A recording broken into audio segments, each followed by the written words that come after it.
touch me, touch me, touch me. I like the way she fuck me, fuck me, fuck me, fuck me. Hit it, hit it, hit it, drop. Hit it, hit it, hit it, drop. What's good with YouTube? This your boy CJ. And this your girl RINA. Make sure y'all subscribe to CJ RINA. Already y'all know today's reaction video on geography now. Jordan. Alright guys, y'all know what today is. Y'all gotta donate to us at the bottom so we can keep going. So I know y'all ready. I'm ready. You ready? I'm ready. Let's get it. Imagine you're watching like three couples arguing as you sip your tea. Eventually, Protective Services takes away their children. You are like the only person that signed up for foster care, so the authorities drop off like 8 kids at your doorstep. Oh, and you're kind of like on welfare, even though you're a doctor. Yeah, that's basically Jordan. It's time to learn geography now! Hey everybody, I'm your host Parbs. Welcome to the referee of the Middle East. Jordan is interesting because it operates very differently from all the other Middle Eastern countries in so many ways. Oh, is that like my cue to make a pun? Let's begin this episode.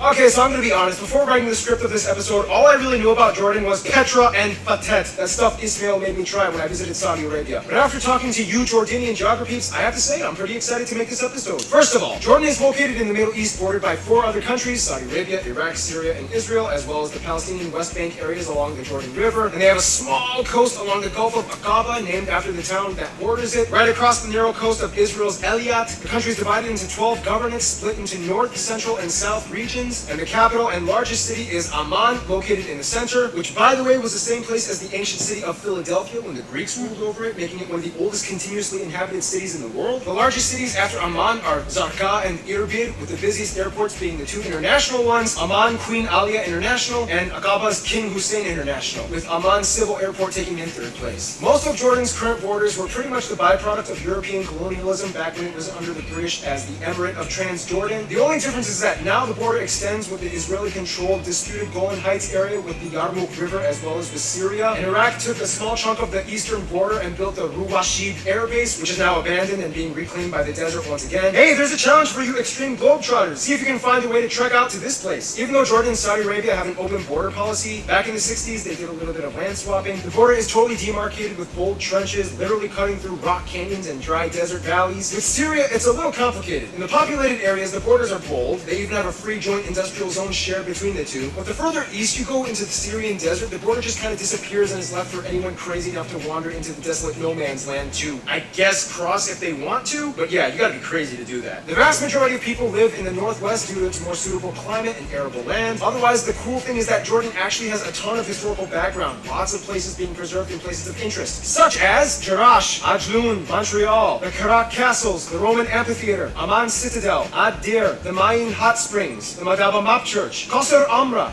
Aras Umayyad Palace, the Sikh Rock Walls, the Nymphaeum, the Temples of Hercules and Dusheres, the Ark of Hadrian, Mount Nebo, where Moses is supposedly buried, and the crowning landmark Petra, which is one of the 7 wonders of the modern world. Now, from that list, you can probably tell that Jordan has quite a unique backstory, and it just gets more and more interesting as you move along. Speaking of moving along.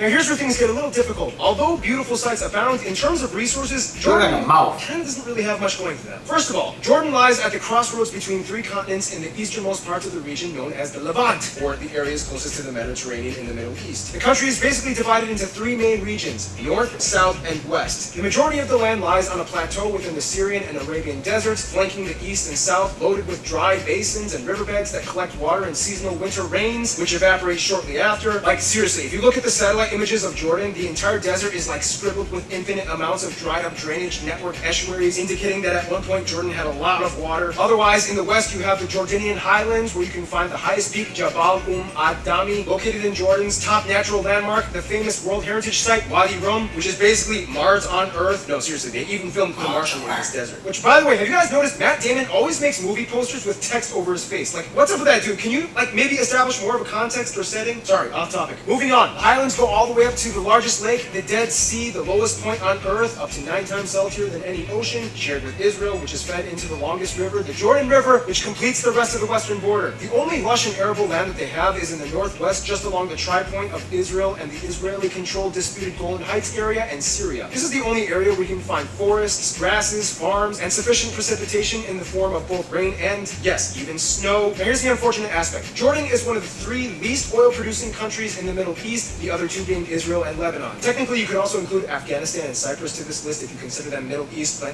up to you. Anyway, although oil shale deposits do exist in certain spots across the desert, it is far from being anything from a significant economic commodity that they can depend on, and to this day, most of the oil is imported from their neighbors. And on top of that, the fact that Jordan is consistently ranked as one of the driest countries in the planet with only about 145 cubic meters of water per capita annually. It's so dry that most of the wild mammals have become locally extinct or are reduced to remnant populations, including the national animal, the Arabian oryx, which had to be reintroduced through a breeding program. Otherwise, birds and reptiles are the only main wildlife species you'll probably see, including the national bird, the Sinai rosefinch. Only about 7% of the land is arable on 20% of the land that receives more than 200 millimeters of rain a year, the bare minimum required for rain-fed agriculture. Remember that, guys, the 200 millimeter rule. If you weren't paying attention, too late, you missed it. Haha. With whatever little farmland they do have, they grow everything possible from olives to wheat, citrus, melons, tomatoes, which they use in their food. Most Jordanian food follows the typical pan-Arab format. However, some unique Jordanian specialties might include things like maklube, frike, the Bedouin-style zarb. Although it's more of a Palestinian thing, kanafe is popular, and it's seriously like the most amazing dessert I ever got to taste when I was in the Emirates. Thanks, Basil, for opening my eyes to the glory. And the national dish, mansaf, which can sometimes cost so much when people try to order it for parties and weddings that people actually have been known to take out mortgages just to pay for it. Also, alcohol is totally legal in Jordan, so yeah, just heads up. Putting all of that into perspective, you can probably understand why Jordanians typically say that tourism is their oil. They are kind of dependent on outside sources for resources, and especially since an influx of visitors have been putting a pressure and demand for more food and changing the game up for the past half century. Who am I referring to? Well, find out in about 3,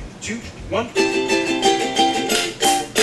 Have you ever had like a hangout spot in your neighborhood that everybody just kind of goes to because they know it's kind of like a place of solace? Yeah, that's kind of basically what Jordan is to the Middle East. First of all, Jordan has about 10 million people and was ranked the top refugee country by Amnesty International. The country is made up of mostly Arabs at 98%. However, amongst these Arabs, it's estimated that about a third are non-citizen refugees with illegal status. However, some say that it could be up to 60%. However, it's hard to tell because no specific data reports exist and lots of intermarrying happens. Anyway, the remainder is mostly a small minority of Chechens, Circassians, and Armenians. They also use the Jordanian dinar as their currency. They use the type C, D, F, G, and J plug outlets. Yeah, I've been to the Middle East. It's a weird system. And they drive on the right side of the road. Back to the refugee thing. Basically, since the 6-day war thing that we already discussed in the Israel episode, Palestinians mostly fled to Jordan, as well as a few other places in the Arab countries like Lebanon, Syria, Egypt, and Iraq. The numbers are kind of hard to estimate, but somewhere around 3 million Palestinians are estimated to reside in Jordan, with about 2.1 million registered. Add on top of that, about another 1.4 million or so Syrians that have just entered into Jordan after all the recent conflicts involving Bashar al-Assad and ISIS. This means that Jordan, which is already a water and resource scarce country, has to provide a lot for people that they did not see coming. Keep in mind though, not all Jordanians are Arab. Like mentioned before, there are some noticeable Armenian, Chechen, and Circassian communities that live relatively peacefully amongst them. Most of you probably already know what an Armenian is, but however, for those of you that don't know, Chechen and Circassians are 2 different people groups that originate in areas of what is now southern Russia, located just above the Caucasus countries like Georgia, Armenia, and Azerbaijan. Chechens are predominantly Muslim, whereas Circassians are kind of like a mix between Christians and Muslims. At about 5% of the population, the majority of Christians in Jordan are Eastern Orthodox, and churches can be found in large cities. Christians even make up 9 seats in their parliament, and some hold high positions in other public sector jobs like in the military and ambassadors. Speaking of which, in the quickest way I can summarize the history of Jordan, Bronze Age kingdoms of Ammon, Moab, and Edom, Nabateans, Babylonians, Alexander the Great, Rashidun and Umayyad caliphates, Ottoman Empire, Great Arab Revolt, end of Turkish control, beginning of British control, borders redrawn, Hashemites take over, welcome Abdullah I, independence in 1946, 1948 war and annexation of the West Bank, influx of Palestinian refugees, assassination of King Abdullah I, failed Jordan-Iraq Union in 1958, PLO forms in Jordan, civil war and Black September in 1970, PLO leaves Jordan, Jordan-Israel peace treaty signed in 1991, Arab Spring protests in 2011-2013, and here we are today. Make of it what you will, but Jordan is often touted by both neighbors and abroad for being one of the safest countries to visit in the Middle East. This is partially not only because of their historical tourism, but also also medical tourism industry. The World Bank consistently ranks Jordan in the top 5 medical tourism destinations in the Middle East and North Africa, which alone makes about $1 billion in annual revenue. Damn. The sad thing though is that after the Arab Spring and destabilization around their neighbors, tourism has dropped about 70% between 2010 and 2015. Recently though, things have been kind of slowly picking back up. Otherwise, some famous people of Jordanian descent might include Omar al-Abdalat, Queen Rania of Jordan, Amir Dib, Muat al-Kasasbe, Diana Corazon, Zadeh Dirani, Mustafa Wahbi al-Tal, Jamil al-As, Haider Mahmoud, Mais Hamdan, Sohir al-Oda, Ali bin Hussein, and of course the royal family is actually a huge hit. Most people actually like King Abdullah II. He actually served in the British Army, Jordanian Special Forces, and is a Cobra helicopter pilot. His wife Queen Rania is super popular too, as she has done a lot of advocacy work in the fields of education and health. Also, you know, he and his family claim to be 41st generation direct descendants of the Prophet Muhammad, so yeah, they got that going for them. Well, as you can probably see by now, Jordan has a lot of people that they kind of have to deal with internally, but they also do a lot of international outreach as well, which means we gotta finish this video with one more segment,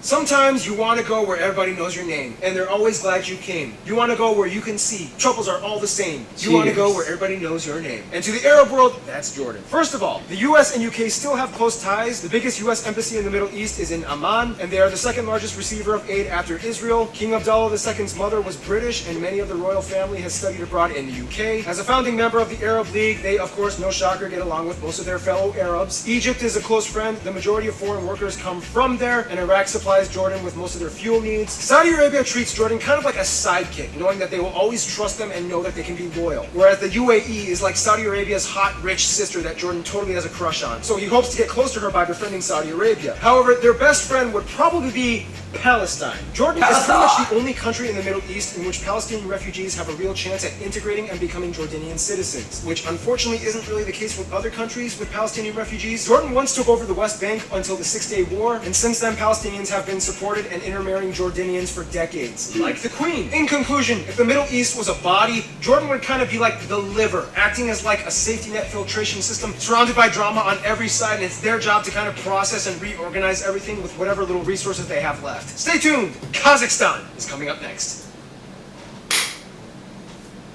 Alright, Jordan. Jordan really sound like Michael Jordan, just letting you know. Jordan! Or Jordans that you wear on your feet.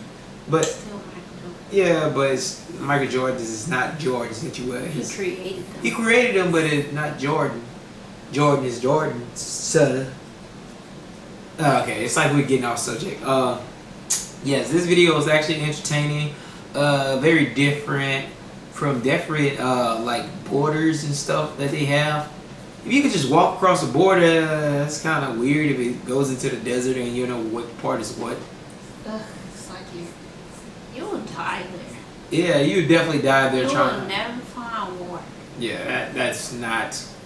I wouldn't even go there. Yeah, I mean, hey, Trying to go on an adventure and run out of water and die. yeah, it may have some good food if it ever. Good food. What? I mean, when they get food off that 200 millimeters of water comes. They said they barely had food.